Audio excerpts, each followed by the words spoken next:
জ্বালানির সরবরাহ নিশ্চিত না করেই অপরিকল্পিতভাবে বিদ্যুৎ কেন্দ্র নির্মাণ করা হয়েছে বলে অভিযোগ করেছেন জ্বালানি বিশেষজ্ঞরা। বলেন, জ্বালানি অনুসন্ধানের পরিবর্তে আমদানিতে ঝুঁকেছিল আওয়ামী লীগ সরকার। রাজধানীর গুলশানের একটি হোটেলে দেশের জ্বালানি বিষয়ক network just energy transition network Bangladesh JETNET বিডির আত্মপ্রকাশ অনুষ্ঠানে এসব কথা বলেন তারা।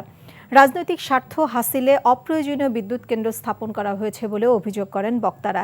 এ সময় জ্বালানি ও পরিবেশ বিশেষজ্ঞদের পরামর্শ ও তত্ত্বাবধানে ন্যায্য জ্বালানি রূপান্তরের জন্য 14 দফা নাগরিক দাবি ঘোষণা করা হয়। অনুষ্ঠানে জ্বালানি বিশেষজ্ঞদের অনেকেই তাদের মত তুলে ধরেন।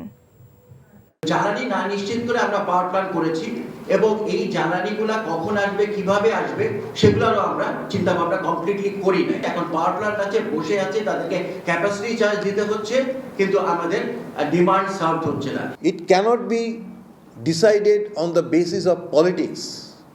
আমি এত সালের মধ্যে 30 সালের মধ্যে 40,000 মেগাওয়াট করব, অথচ আমার ডিমান্ড 30 সালে 25,000 মেগাওয়াট, 26,000 মেগাওয়াট। সেখানে আমি টার্গেট করলাম 40,000 মেগাওয়াট।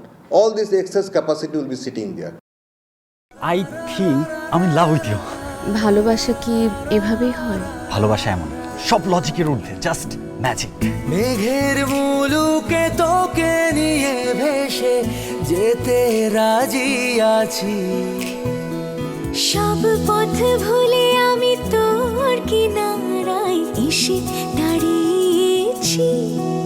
অনেককে তুমি এতদিন যেভাবে দেখেছো, এরপর থেকে তুমি সেভাবে পাবে না। তুমি কি আফসোস হওয়ার কথা বলছো বাবা?